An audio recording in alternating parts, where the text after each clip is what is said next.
Good afternoon, everyone. We'll have two brief hearings, bill briefings this afternoon. We're going to start off with our fiscal briefing from DLS, and we have Tanya Zimmerman, who will be here to present before us. Thank you so much. Thank you. So I am Tanya Zimmerman, the Operating Budget Manager for the Department of Legislative Services. If you turn to page 1 of the fiscal briefing document, you can see. Ms. Zimmerman, can you move the mic closer to you? Yep. Thank you kindly. On page 1 of the fiscal briefing document, this presents the summary of the budget changes. As you can see, the overall budget increases by $505 million, but that varies by fund source. So general funds decrease by about $154 million.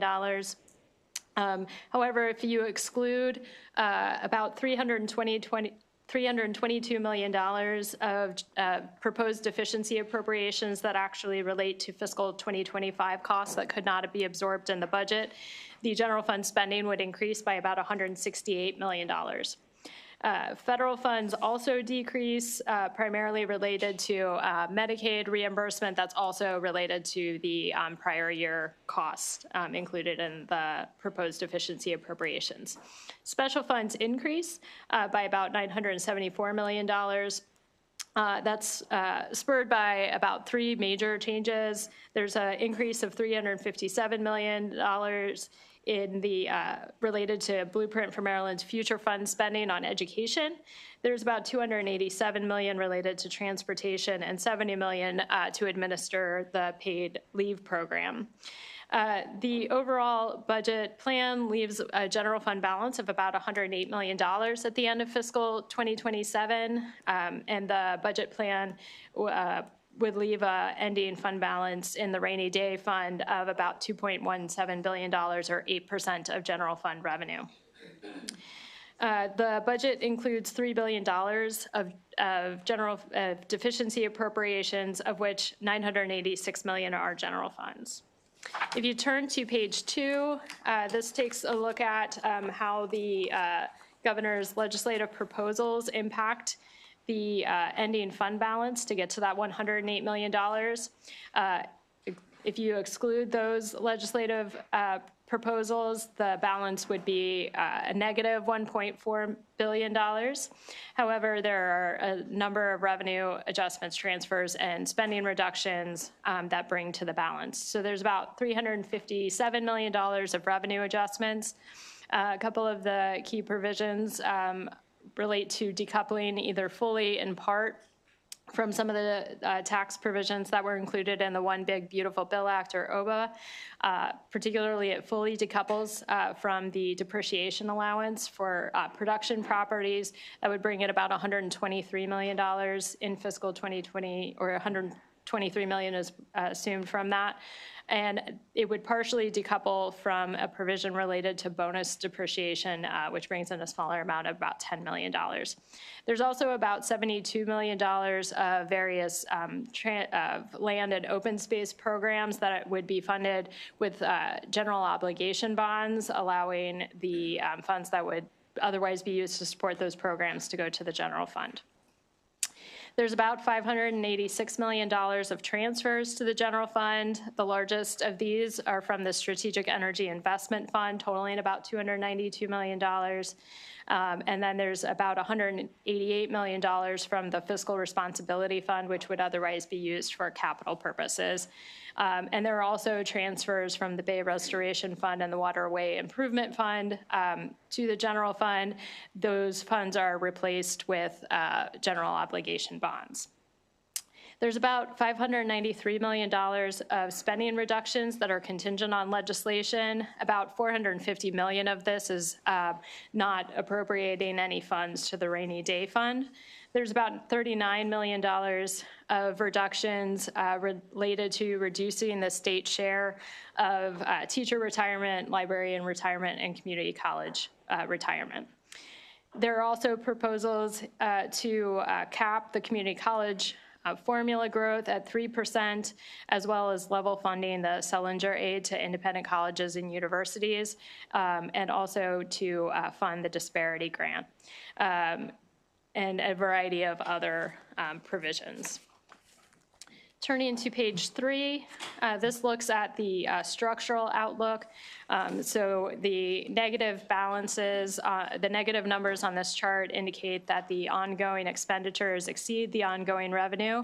With the actions proposed by the governor, the structural budget outlook is reduced to $394 million in fiscal 2027. However, it grows substantially beginning in fiscal 2028 to $2.3 billion, and then increases throughout the rest of the forecast period to about $4.1 billion in fiscal 2031. Although in the first couple of years, this is lower than what DLS had forecast in December, it is higher in the out years, and that's driven by employee and salary benefit expenses, teacher retirement, and human services spending. Turning ahead to page 4, this looks at how the governor eliminated the projected $1.6 billion of cash deficit. Some of those relate to the revenues and transfers discussed earlier, but the large portion of that is related to spending that is lower than DLS had projected. Page 5 presents a summary of those areas of reduction. So there's about $593 million, as I noted, related to the Budget Reconciliation and Financing Act. There's about $171 million that's related to Medicaid behavioral health spending, and I'll mention that a little bit more later. And there's about $150 million of cost containment in the Developmental Disabilities Administration. It also does not provide rate increases for health and human services providers. Turning ahead to page 6, this takes a look at some of the discretionary enhancements that are included in the proposed budget. These relate to a variety of different items. So there is about $30 million for legislative priorities, adjustments to pay scales at about $42 million. There's $30 million in provided in fiscal 2026 for emergency facility maintenance at public safety facilities, as well as $12 million for Allegheny County infrastructure repairs. There's a number of other items, including that relate to kind of economic development type activities, as well as expanding the funding for the Enough Act programs. Turning to page 7, the top portion of that page looks at the use of the Strategic Energy Investment Fund, or SEIF, revenue in the budget. There's about $333 million that's used for budget relief. That includes the $292 million transfers that I mentioned earlier.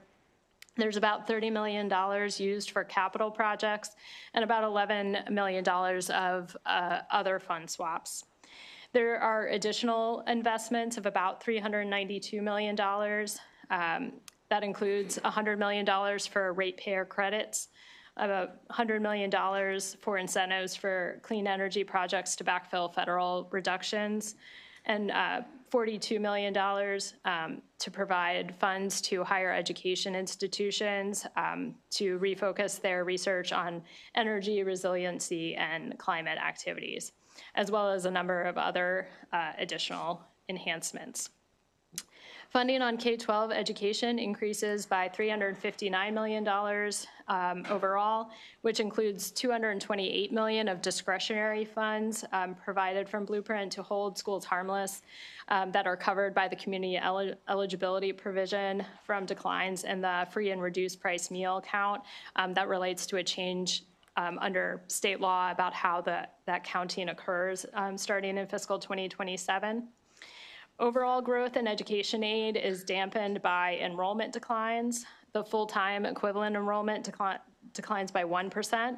English language learner and the free and reduced price meals count also fall by 4% and 2% respectively.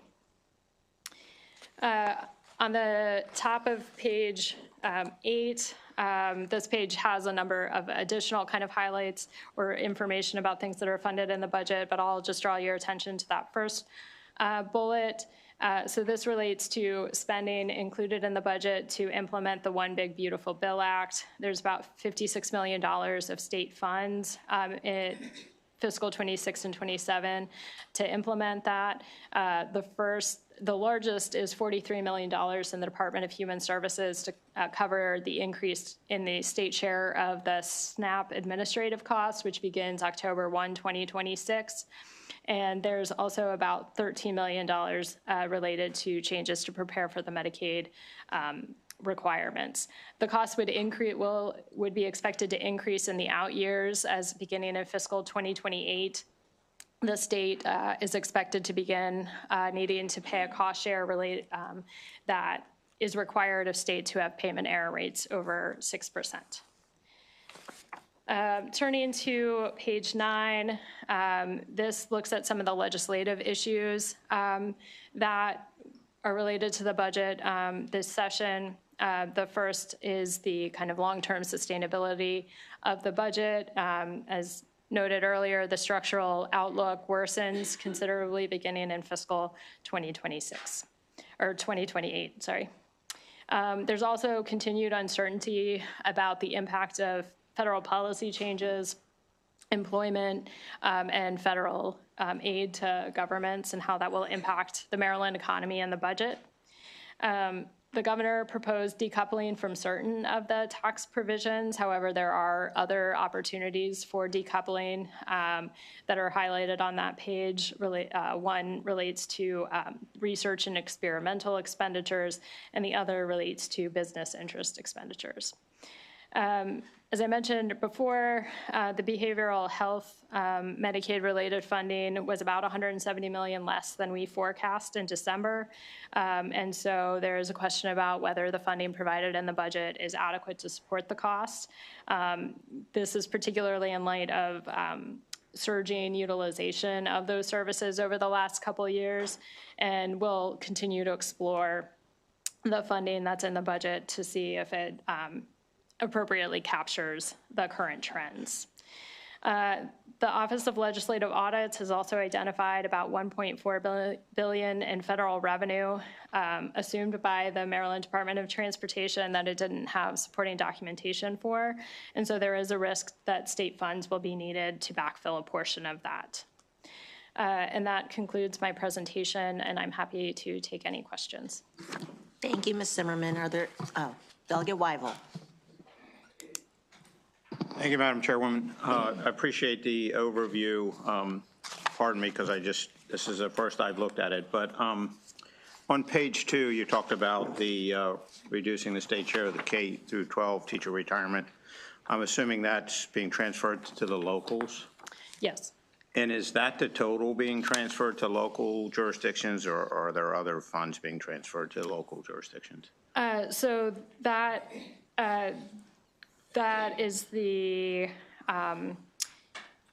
total of the retirement costs. It does, the budget does propose to level fund the disparity grant for jurisdictions that receive that at the fiscal 2026 level. There's also changes to community college aid, which could impact. There is a provision in the BRFA, this wouldn't begin until fiscal 2028, so jurisdictions are required beginning this year to have assisted outpatient treatment programs in their jurisdictions. If the jurisdiction chooses not to implement it, the state does it, so MDH will do that. The provision in the BRFA requires that beginning in fiscal 2028, the costs of that some of the costs of that will shift to the local governments at an increasing level. It starts at 25% in fiscal 2028 and then increases to 100% in 2031. So the only really direct transfer right now, other than the freezing and capping, is the teacher retirement? Yes. Okay. On page 3, have you guys identified the major characters and what's driving the structural deficit? Is it just revenues stagnant, or is it the spending on Kerwin and other items? So there is a impact from the blueprint fund balance, which has been used to support a portion of the expenditures, does run out in fiscal 2028. So beginning in fiscal 2028, the general fund will be required to support those costs. There are other factors that play a role into the increasing. I mentioned before that in fiscal 2028, the state is expected to have to pick up a portion of the SNAP benefit costs beginning in that year, which would be a significant. So is cost to the revenue state. projected to be stagnant, or is it growing? I don't have the full revenue forecast Okay. with me. All right, fair enough. Back on page 2, what is the fiscal responsibility fund? I've never heard of that. So the it relates to the amount of non-withholding income and how it relates to what is estimated to kind of limit some of the volatility because that's a pretty volatile source. And so when we receive more than it was projected from that, it goes into this fund. It's otherwise used to provide capital. So is that when the state withholds the income tax withholding, collects it for the locals, but withholds it from them? No, this has to do with non-withholding income tax, things like capital gains, which are very volatile. Okay, so it's income tax, but not non-withholding as in regards to wages? Yes. Okay. The chart on page 4 doesn't seem to reconcile to the page 2 as far as you have net spending reductions. The spending reductions here show 593. This one says 1.3 billion. And then the revenues, you're showing 356 on page 2, but 266 on page 4. And then the transfers are shown as 586, but the chart says 162. Yeah, so they're comparing a little bit of a different thing. So what's on page 4 is comparing to what DLS forecast during the fall. So it's looking at it's comparing to that versus compared to what would happen under current law. So some of those spending reductions are things that don't require legislation. So that is why So page 4 wasn't updated? No, page 4 is they're looking at different things. So page 4 is comparing what's in the budget to what DLS forecast. And so it's trying to explain how the shortfall that we projected in December is resolved in the budget. Not all of those things require legislative proposals. The page 2 is looking at the changes that are specifically related to legislative proposals. Okay. What is the balance in the C fund? The fiscal 2025 closing balance was about over $800 million. With the actions proposed in the budget, it brings it down to a combined balance of about $164 million. Wow, okay. Is there any PAYGO funding remaining in the capital budget? Yes, there is some PAYGO funding for particular projects, as well as I Do you think know some what the funding for total the is? hazardous substance. Because we used to put, I think, 300 to 500 million in PAYGO, and that we took it out to transfer it to general fund and then borrowed. So is that practice continuing? So there is some of that there is some transferring to the general fund to be replaced by bonds. There are some other PAYGO funds. The general fund items that are funded with PAYGO are on page 61, including items like the like funding for the AstraZeneca facility expansion, Sphere, Maryland, and some other projects. But for the full list of PAYGO, I would have to get back to you. Yeah, can you just kind of get back to me what the total PAYGO funding remains in the budget? And then my last question was on page 9. I had previously heard that the amount that was erroneously marked as federal highway project was around $367 million, $357 million. You're now saying it's $1.4 billion? So the initial audit that came out was related to the Highway Administration. This particular figure is from the closeout, the closeout audit, and which also includes other modes. And I think they also looked at, they had some revised numbers. I would have to get back to you about this specifically, about the difference between them. All right, so I guess I don't understand how that happens. I mean, how do we earmark $1.4 billion as due from the federal government, but the federal government doesn't know anything about it? Is that just an accounting error, or did someone actively commit fraud or try to get some additional funding for projects that just wasn't there? Or? The department would probably be in a better position to explain like specifically what led to that. I think the audit indicated that there were a couple kind of different tracks, which is like whether they're supporting documentation for it, whether they were authorized uses. I think some of what the department has indicated is that while the specific amounts are not authorized right now, that they're applying to or working with the federal government to get some of those funds approved, because some of them are just like higher cost than were initially expected and things like that. So if that money is found not to be due from the feds, taxpayers of Maryland have to make that up, right? So that's what the concern would be. So the money's already been spent on projects?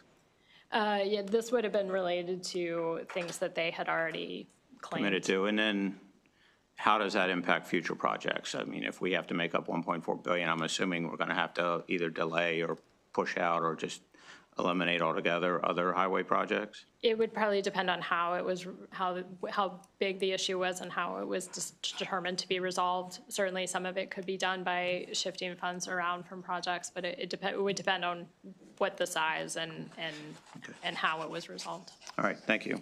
Thank you, Madam Chair. Thank you. Delegate Pippy. Thank you, Madam Chair, and appreciate your presentation this morning.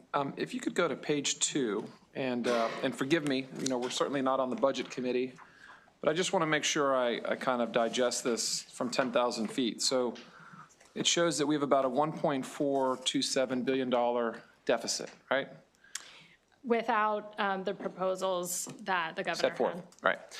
So how many, in order to address this $1.427 billion deficit, how much of that are actual cuts in spending versus transfers or revenue increase or anything like that? So what, you know, looking on here, I see you got spending reductions, but in there it looks like there's some swaps and such. So what percentage or what dollar amount of the 1.427 is actually a cut in the budget?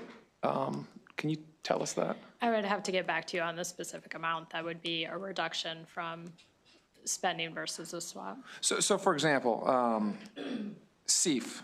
So we're transferring money from one account to another account, right? So there's a couple different ways that CEF is being used. So some of CEF is being used just to go to transfer to the general fund, and that's just being used to support the cash balance. But there are some uses of CEF that are replacing costs that would otherwise be borne by the general fund, particularly related to some positions in various departments and things like that. Okay, so let me ask it a different way, and I apologize, this is just trying to wrap my head around it. So we're not just reducing spending by $1.4 billion to address that deficit, correct? The proposals are not all spending reductions, and they're not, these are reductions, the reductions that are highlighted, and the full detail starts on page 24 of the package that shows the $593 million. Some portion of those, as you mentioned, are swaps. Some of them are reductions to programs. It would be a mixture of them, so that where there are other fund sources that might be available to support programs. Can we, and forgive me, I know I see it here, 592 million. I mean, is it fair to say that 592 million of the 1.4 billion are the only reductions in spending in this proposal, or are we missing something? No, there are other reductions that don't require legislative action. So some of those are highlighted on some of the charts that we were discussing a little bit ago on page 5. This is, again, compared to what DLS forecasts, but some of these are reductions in spending. So there's about 150 million of cost containment actions in DDA is an example of that, of things that are reductions that just don't require legislative action. So these are the bigger things, but there would be other things as well. Okay. And then my final question collectively, and it was alluded to by Delegate Weigel, is that certainly in the news and some other areas, there's been some audits that have come out related to state highway and then related to unemployment and related to SNAP. And all those things added together are over $1 billion. You know, if you believe what you read in the news, or you believe what you read at the nonpartisan, you know, folks that put the audits together. So none of those amounts are calculated into this budget. Is that correct? There is funding in the, this isn't specific to the audits. There is funding to assist state agencies in addressing repeat audit findings. And there is funding related to, for example, there's funding provided through a proposed deficiency appropriation to pay for some penalties associated with the SNAP payment error rates.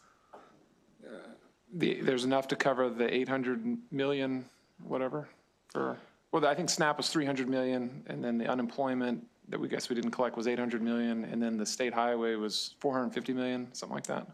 I think on the SNAP, you may be talking about the impact of the cost share that will happen beginning in 2028.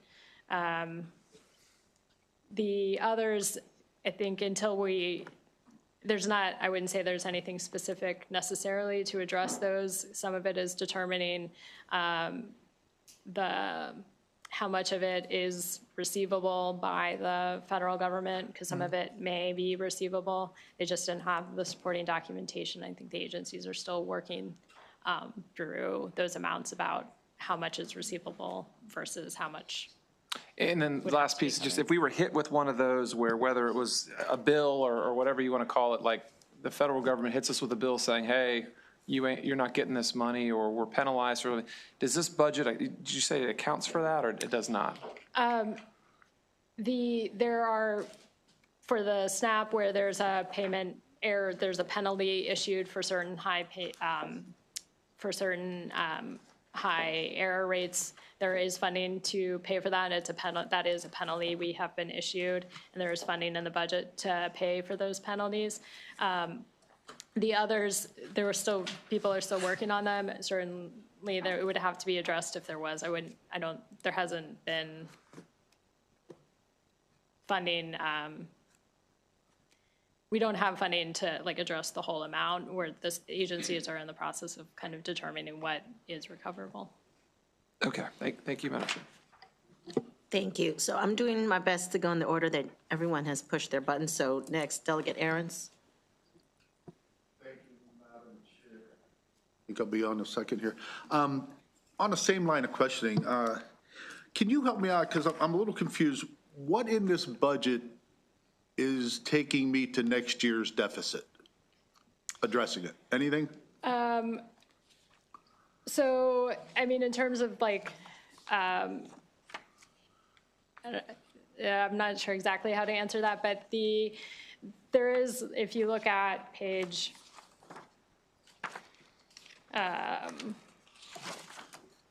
10 of the briefing document, so this is one of the drivers of the difference between fiscal 2027 and 2028. It's Could you talk not into, could you the talk only into the difference. mic? It's Yep. kind of far away from you. Sorry. This is, so turning to page 10, this looks at the blueprint fund balance. It would be one of the drivers. Other drivers are the SNAP. The state is expected to have to start paying for some of the SNAP cost share and just other increases in state spending that would be expected. But a significant difference is that between fiscal 2027, when no general funds are required, and fiscal 2028, the state would be expected to need to pay for a significant portion of costs related to the Blueprint Fund, about $1.7 billion. But there are other drivers.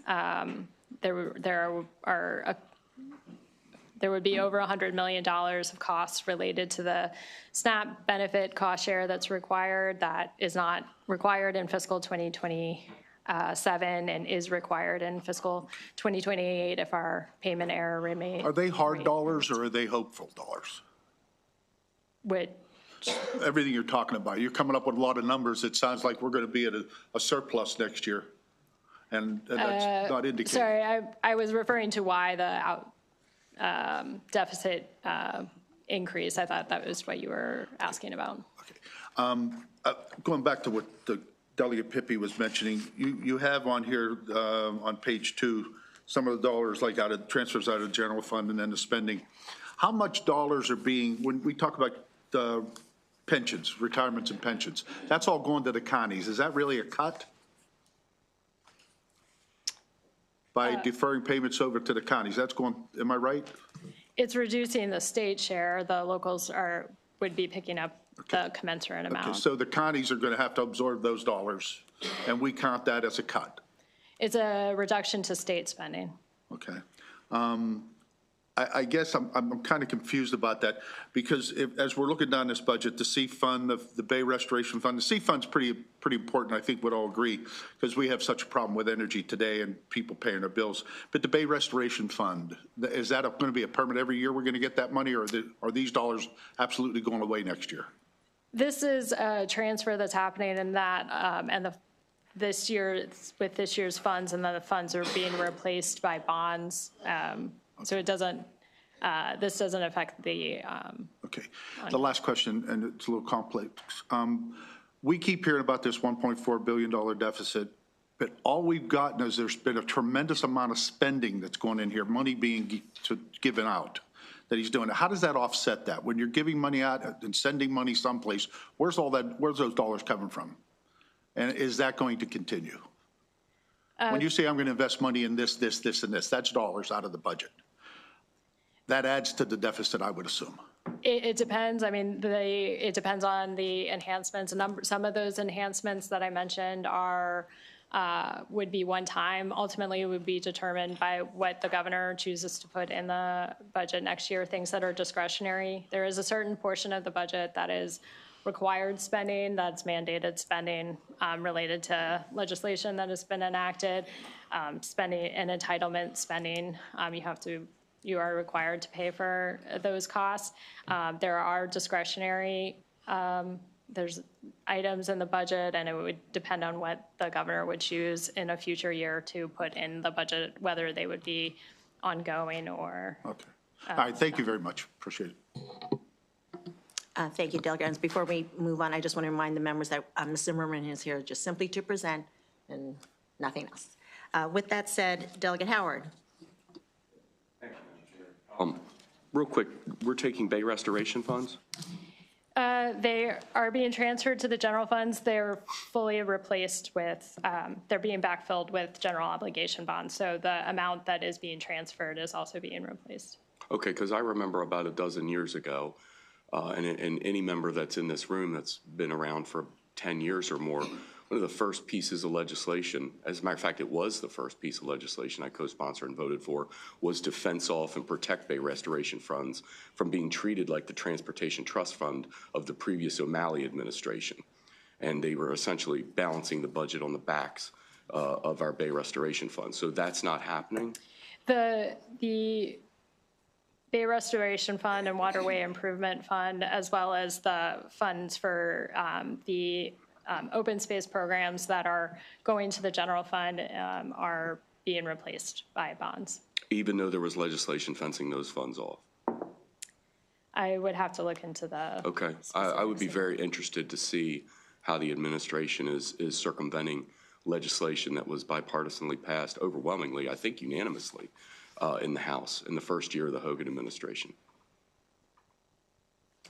Number one. And then also, I believe it's on page 9. It says, it's the 5th bullet point down. It says decoupling from a provision increasing the amount of business interest expenses that can be deducted. That would generate 28 million. What is that? Can you walk me through that?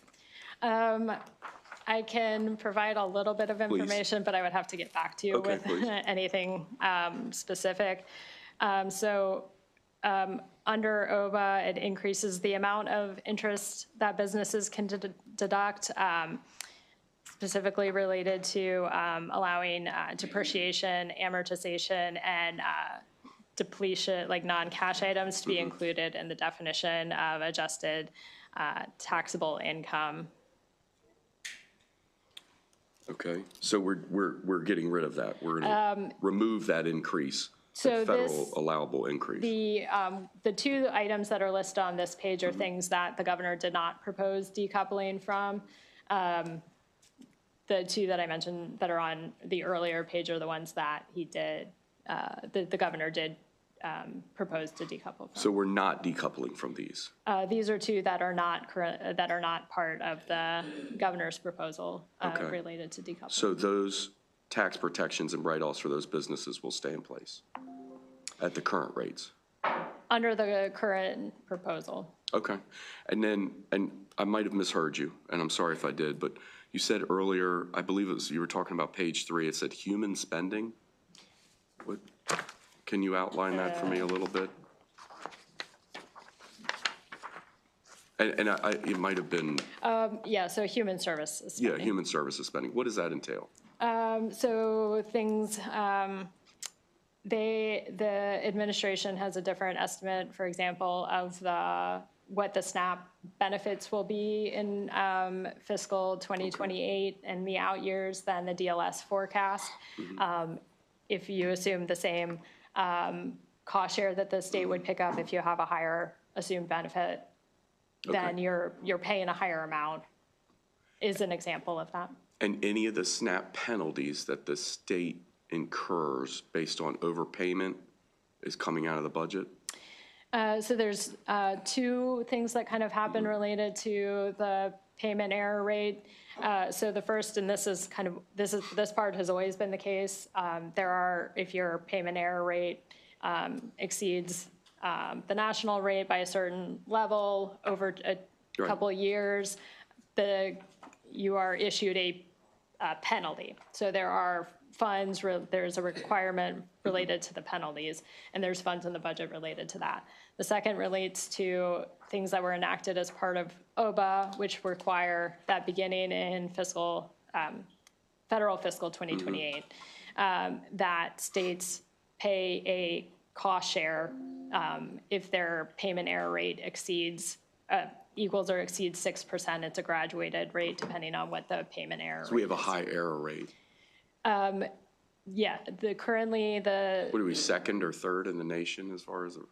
I don't believe we're any longer the second. There were recent years we were the second. Just seems like we're sort of at one of the highest error rates in the nation, and we're the taxpayers are paying for that.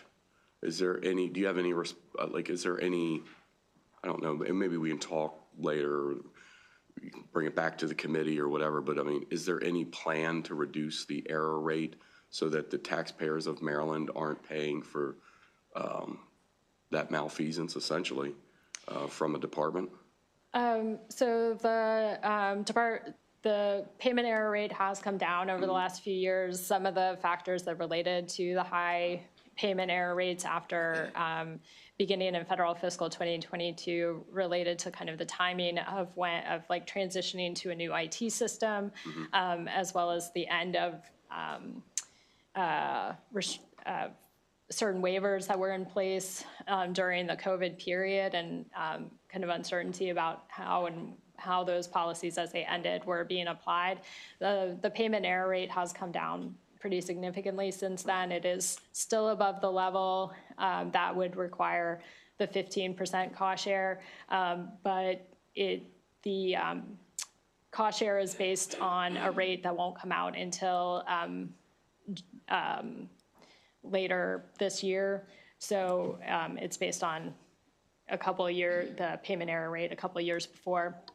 So we don't have the final rate. So we're assuming based on what our current rate is, but the department has indicated they're continuing to work on, they've made some changes to improve their identification of issues in the IT system that that have caused issues. They indicate that having more filled positions related to caseworkers is helping bring them down. Okay, thank you. Thank you, Madam Chair. Thank you. Delegate Fennell. Thank you, Madam Chair. My question is, do you know how much less we're receiving from the federal government for Medicaid? Do you have that number in front of you? So the Medicaid receipts vary each year based on the claims that are received and the number of people who enrolled. So it would vary from year to year. The decline that I mentioned overall in federal funds that I mentioned earlier in the presentation has to do with those proposed deficiency appropriations that relate to fiscal 2025 costs. So it's not really a decline between fiscal 26 and 27. There's extra funding in the budget to pay for costs that are really related to kind of last year. Okay, thank you so much. Okay. Delegate Adams. Thank you, Chair. How are you? I've got a question, pretty simple. Sorry, I was saying, how are you to the I know you're doing well. So, that got me off target here. Local income tax reserve account. And so this is the first year I've seen that sort of nomenclature. Is that wrong? Has this always been sort of a item that's been used to balance the budget? That's $150 million of local income tax that seems to be increasing the amount that we're holding back. Is that?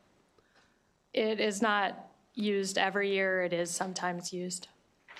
So if I'm to understand, like a reserve account is an account, I would assume the state of Maryland holds money back that they would use for the state's purposes in lieu of sending it to the locals and then having to, in fact, claw it back. So is that the general use of the reserve account? The reserve account has to do with kind of how much is reserved related to like what would be distributed to the local governments for their share of the income taxes.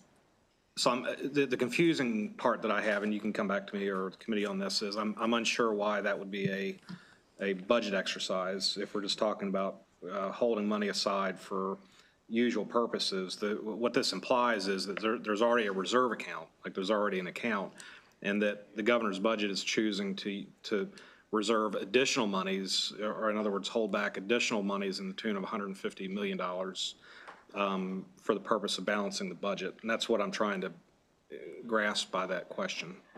I can get back to you with the specifics about what they're assuming. There are different ways for like an actual transfer. Sometimes it has to do with the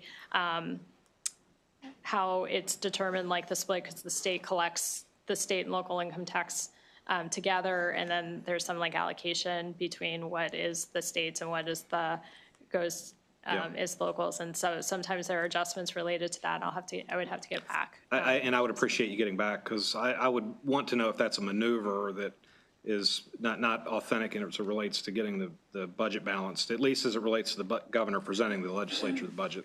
At some point, I assume the budget comes back and we take some action, but one of the things that I know you are hearing is that there's a great deal of concern for how much the governor is pushing down to the locals as far as budget, balancing the budget. We've talked about a couple of them, and I'm just trying to identify in this budget, is this another example of holding money back that should otherwise be going to the locals? The second question I have goes to what Delegate Howard was saying, which was the decoupling of the depreciation allowance for production property. What's the definition of production property? It relates to I don't have the exact definition. It relates to kind of manufacturing, production, and refinery activities. Okay, so if the state, I'm going to avoid trying to ask this in a political way, but I'm just in a fact-based way. If the state is trying to advance the interest of manufacturing and helping businesses grow and expand, this decoupling seems to be a $122 million exercise that will not benefit manufacturers to use depreciation to grow and expand their businesses. Is that a... So it changes when, it basically changes how they would account for the depreciation. So normally it's depreciated, as I understand it, over 39 years. It allows them to recognize that depreciation sooner. It reduces their tax liability. It's an incentive for them to actually do the work, and the state is decoupling from the incentive. The similar question relates to the partial decoupling of the bonus depreciation, which I'm far more familiar with. And can you go back in time and tell me when was the last time the state of Maryland decided to decouple from the federal government on very simple to understand bonus depreciation benefits to businesses? I don't have specifics on the history of decoupling, but I do know that that this is returning, the partial decoupling that's being proposed is what occurs under under the prior law. So the governor is kind of bringing it to what was previously allowed. Okay, so I need to make sure I understand what you just said. You're saying that we've always decoupled, the state of Maryland's decoupled from the federal government as it relates to bonus depreciation? No, it's the 20%, decoupling to 20%, which is what the governor is proposing, is what prior law was. All right, my last question, I'm going to avoid page 3, which just looks like a disaster to me, but the Bay Restoration Fund is an important fund for the Eastern Shore. It's funded by what revenue sources? I would have to get back to you. Okay, so it's the flush tax. It's every citizen pays money into the Bay Restoration Fund, and the fund usually is used to enhance upgrades and expansion of projects that ultimately benefit the Bay. So the question goes to, why are we taking money out of this and then borrowing money to put it back? Why don't they just go to the bond market in the general fund and do what they need to do? Why are they choosing the Bay Restoration Fund of all funds to take money out and then borrow it at some expense when the money is earmarked for a very important and specific purpose? I can't speak to the I can't speak to the decision-making process. Okay, because it's an easy way to get the money, and it's a way for them to borrow against assets. I don't think I can avoid making a political comment there. I mean, we're going to have all kinds of problems in this budget for things I don't know that I have a problem with. Reducing the C fund is going to be opposed, and it makes you wonder at the end of the day what things here are actually going to make and pass muster from the legislature. But I'm astounded that we would choose the Bay Restoration Fund. It's cash there meant for a purpose, and we're going to take the cash and turn around and borrow it. In a business sense, I'm like, why? Why would we do that? Just take the money. If you're going to take the money, own it, and then run with it. But to borrow money to put it back, if the money was already there to begin with, what budgetary exercise does that, in what world does that budgetary exercise make any sense? And you don't have to answer that.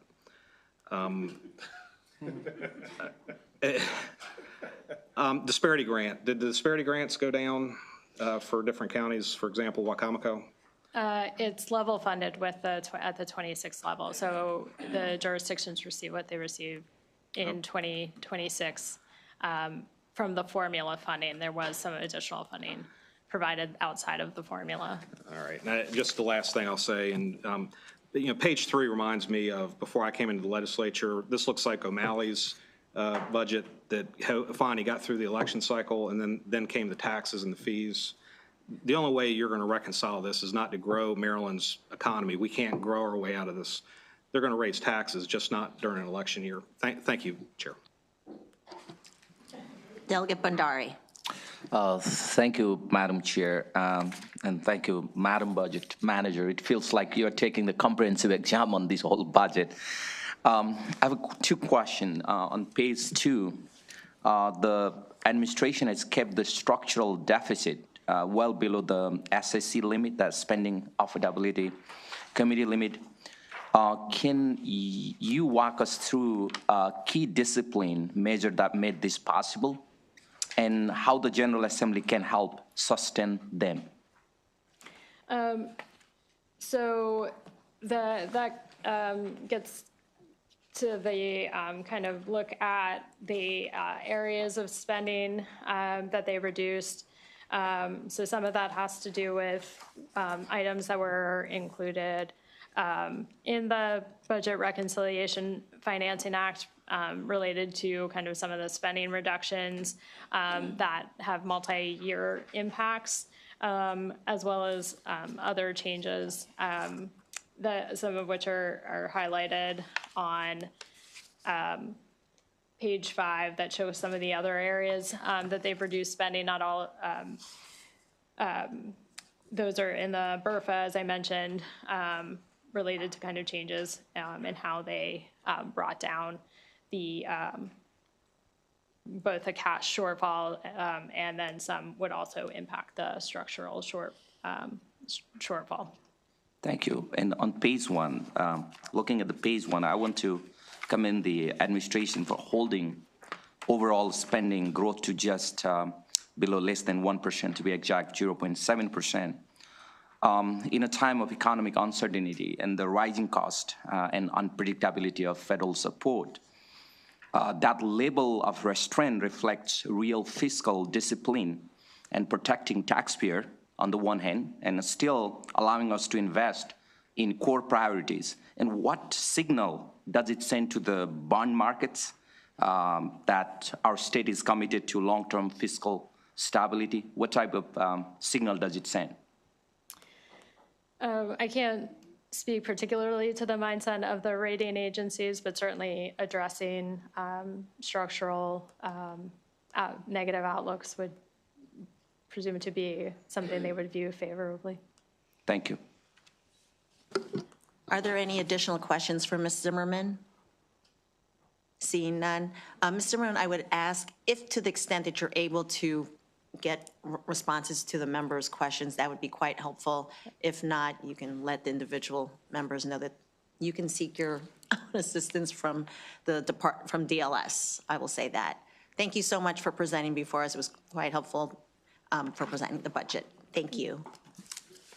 Members, we're going to take a 5-minute break. Staff needs to change the system for our next briefing. We'll be meeting with the ATC in 5 minutes.